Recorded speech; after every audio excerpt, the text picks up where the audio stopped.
Hi and welcome back to the CineCity 2008 podcast. I'm your host Marbell. From its inception, CineCity has interwoven short screenings into the festival programme, bringing the work of new breakthrough talent to its audiences. With the renaissance in recent years of Romanian cinema, the Salis Beni Theatre played host to a free screening of new Romanian shorts, curated by Mihai Cirilov, film critic and Transylvanian International Film Festival director. CineCity co-festival director Tim Brown was joined on stage by director Gabriel Sarbu, whose film Life's Hard played as part of the collection. Tim began by asking Gabriel about the difficulty of writing for the screen. Well, the writing is I find writing very painful. And it's, I think, a thing that I have to do together with someone else, because when I think about writing my first feature, I feel very uncomfortable. So I have to find someone to write with. And then if you get a script, if you have your script, then things are a bit easier, I think, for me, at least. And this is it. You have to, like everywhere, you have to find the money for making your film, and eventually get the money for making your film. And you start. There was someone who said that once you start making your film, you start giving up things that you would like to have in a certain way in your film, and this is true. So you have to make compromises, but well, eventually you end up with a film that's made, and this is it. I don't know if I answered the question. And this was your first film since film school, is that right? Yep. And obviously you have plans for other shorts, or the feature would be the next project? I have to finish the sound for another short, and somehow I find that almost as hard as writing a script, because I don't know, it's maybe the relationship with my producer who's not very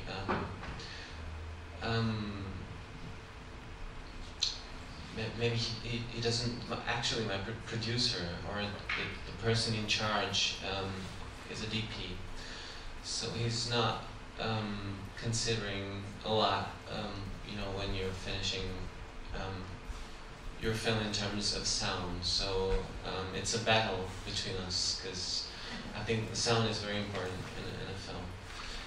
And after that, I have to I have another two shorts, for which I'll try to find money to make them. And I'm trying to find someone to write with for a feature. I have some stories, but the stories are written in 10 pages, 5 to 10 pages, 2 stories.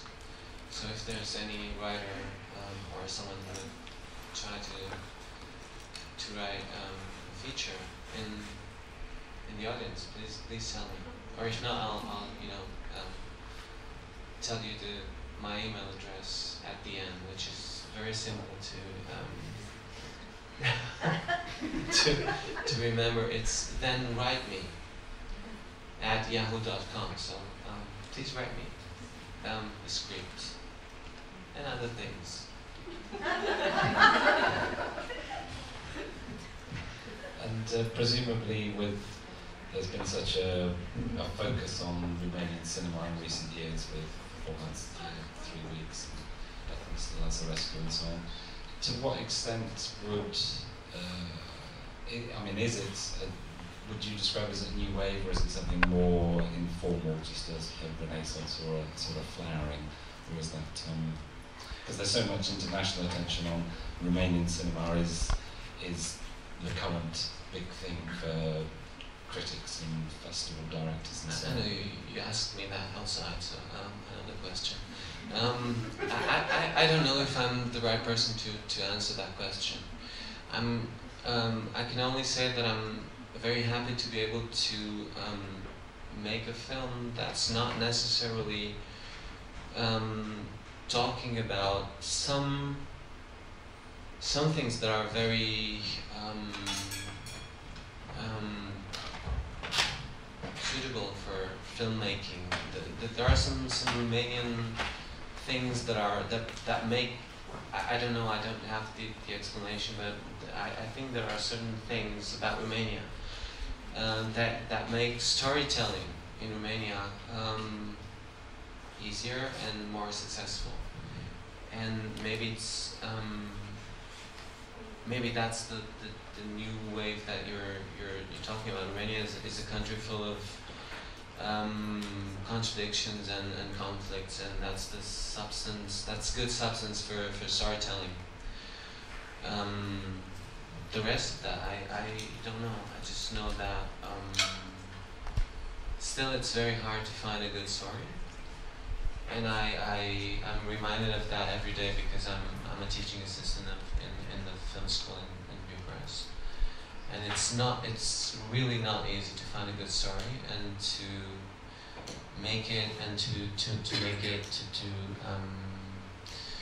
to add the final touch to that story, because you have a story and then you start modifying the story and playing with it until eventually you find the right form, the right for that story.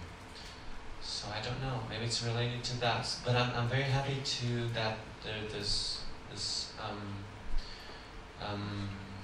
success of the Romanian cinema, because maybe I will be able sometime to write very simple, let's say, love story maybe, and it could be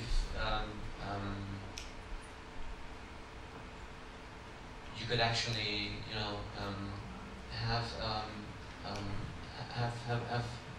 such a film seen by an international audience, and that's because of the stories of the films that had success, that were successful in Romania before. And I sincerely hope that it will last until I finish my first feature script. Yes, absolutely. Yes, who has a question? Just a question about Kia, the car company. I'm sorry? The car company Kia. Yeah. I was wondering when they came involved and what their involvement was with the film. Well, my producer, which was another producer, done this one that I have problems with finishing my sound. Well, they found me a Saab. Do you know Saab? Is it well known? It's a very niche car.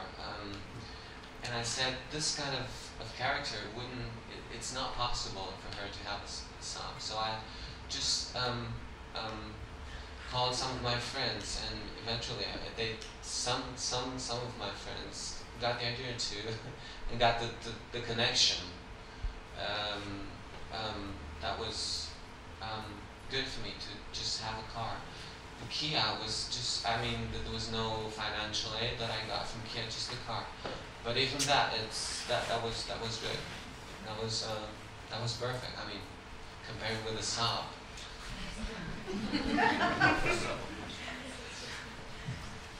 Yes. I love the film, right? I was just wondering what your budget was. What my Budget was. I think it was somewhere a bit more than 50,000 euros. That was a short answer. Do you think, can I ask you something? Do you think that's a Romanian story? Does it have a... Yes. Very. I think it had Romanian humour. Not necessarily a Romanian story. Mm. I was glad to see that, and the last one was quite light-hearted because the rest of them